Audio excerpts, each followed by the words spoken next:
Imagine a future where you never have to work again. Your rent, your groceries, your healthcare, your entertainment, all covered.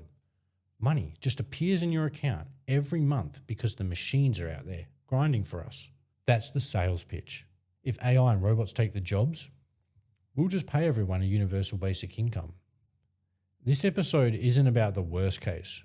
It's about the best case, the one they're actually selling us, and what it looks like when you zoom in on the plumbing.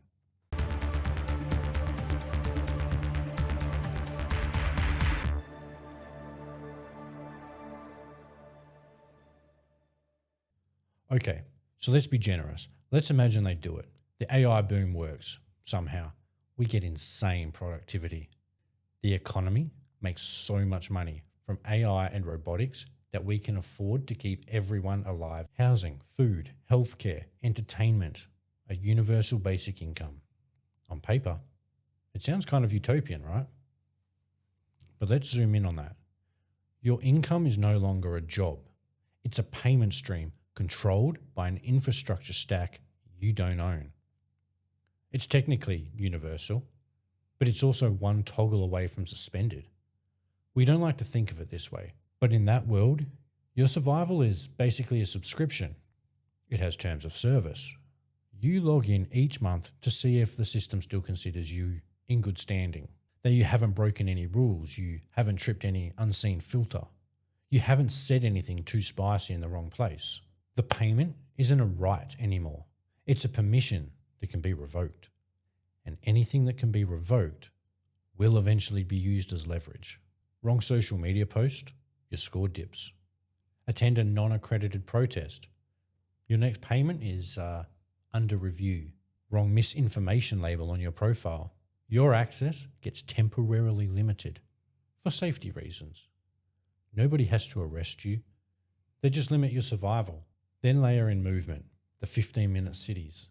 Forget the branding. Think about perimeters. Your movement gets tied to your digital ID, your social credit score, your programmable money. So yes, you can leave your little zone until your score says that you can't. Your train ticket won't scan. Your car can't pass the tolls or checkpoints to drive that far. You can't fill it up or use the charging station. Your credit card declines outside of your geofenced area.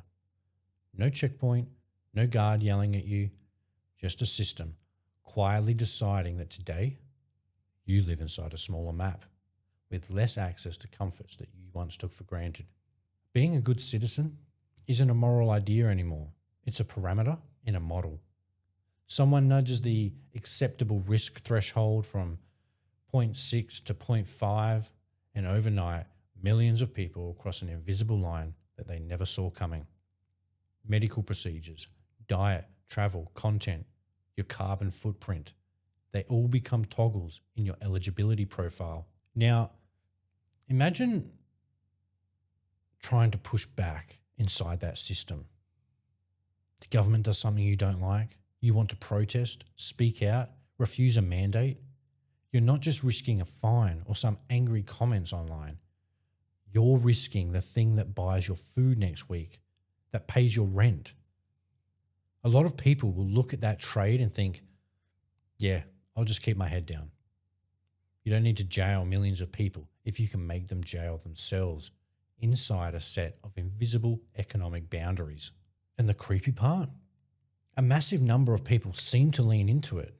They chase streaks and green ticks, medical passports and priority queues. You don't need secret police if people are too scared of losing their perks to step out of line. You won't need guards on every corner if everyone is terrified of losing their social credit score. We didn't need an artificial general intelligence for any of this. Just the data centers that they're building. A slow trickle of better AI models coming. Digital ID, which is on its way to the West. And their will to impose it all on you. Will the masses really resist it? Well, if we look at our very recent history, I don't think they will. Comforts will come first. As long as their material needs and comfort is met, freedom can be dialed up and down like a thermostat. And what really frightens me? This isn't the worst case scenario. This is me being kind. This is the best case scenario that they are openly playing out to us.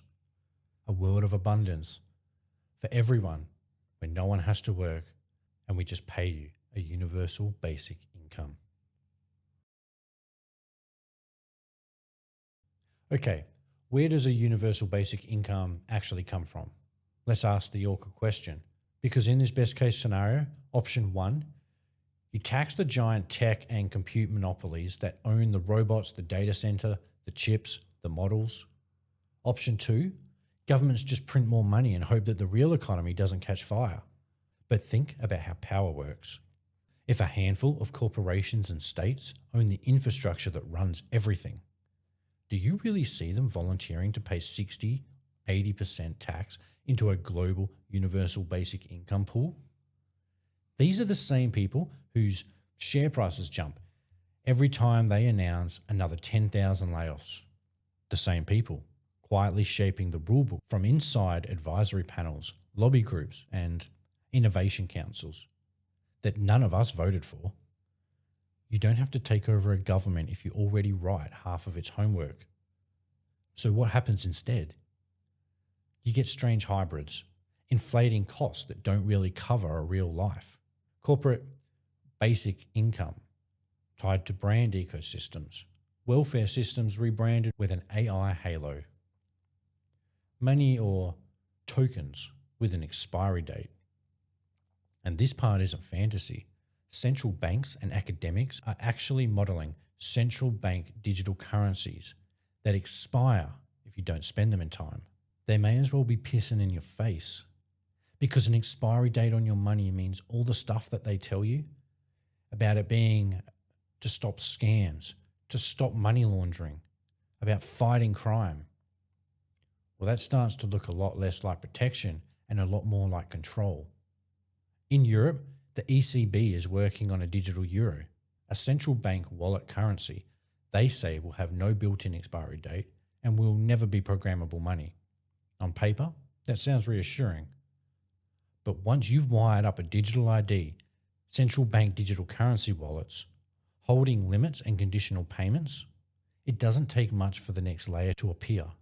Expiring green vouchers, geofenced benefits, welfare tokens that only work in approved places, for approved things, for a limited time. The rails don't have to change, just the rules riding on top of them. If you make a system where people's money has an expiry date, the people implementing that on you never want you to crawl out of the little cesspit that they built for you to exist within. They'll give you enough to keep breathing, but never enough to make you independent. And this isn't sci-fi. We're already seeing early drafts of it in the real world. In Vietnam, the central bank has gone all in on biometrics and digital ID. They've rolled out rules that require biometric authentication for higher value transfers and classify tens of millions of accounts as invalid if they don't meet the new ID biometric rules or have been dormant for a while. From September 2025, more than 86 million bank accounts that either hadn't been biometrically authenticated or had long been frozen were slated for deletion as part of a system cleanup to fight fraud and cybercrime. All of this is framed as modernization and consumer protection, but the pattern is clear. No biometric ID, no functioning bank account. In Thailand, you see the same playbook from a different angle.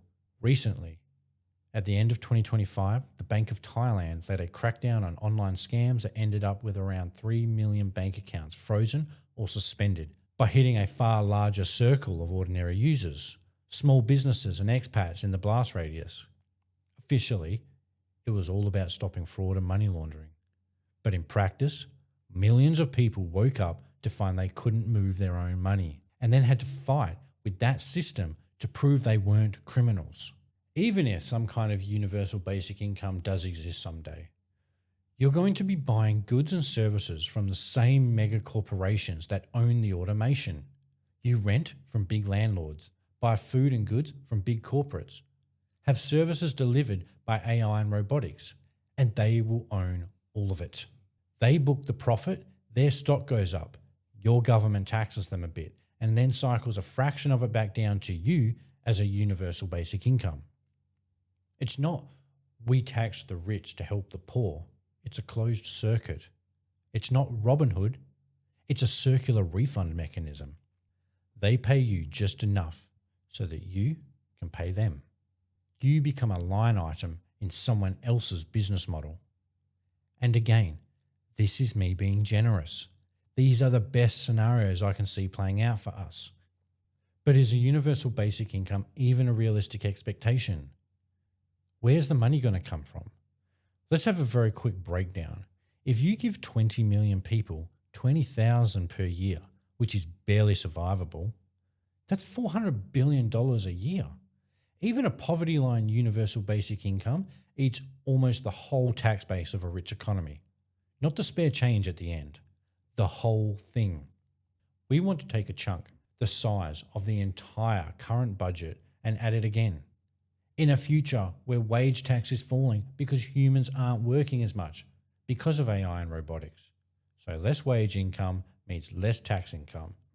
Political pressure not to hammer those corporate entities too hard because they are the economy now. At the exact moment, you'd need the biggest, most reliable tax base in history to fund a permanent universal basic income. You've just destroyed the old tax base coming from jobs, and you've put the new base coming in from AI and robotic megacorporations in the hands of entities that are professionally allergic to being taxed, with lobbyists that are creating more and more influence within governments today. For it to work, it would have to be the greatest transfer of wealth in human history. Please remind me again when that's ever happened. I haven't even gotten into the darker scenarios yet. But whether universal basic income happens or not, whether the numbers add up or not, we still land in the same place. A world where the system doesn't need you, but has enormous power over you. If you made it this far, thanks for hanging out. It means a lot. This was the second episode of a 3-part series. If you're interested in watching that, subscribe, comment, like down below. Stay tuned, and until then, stay curious and question everything.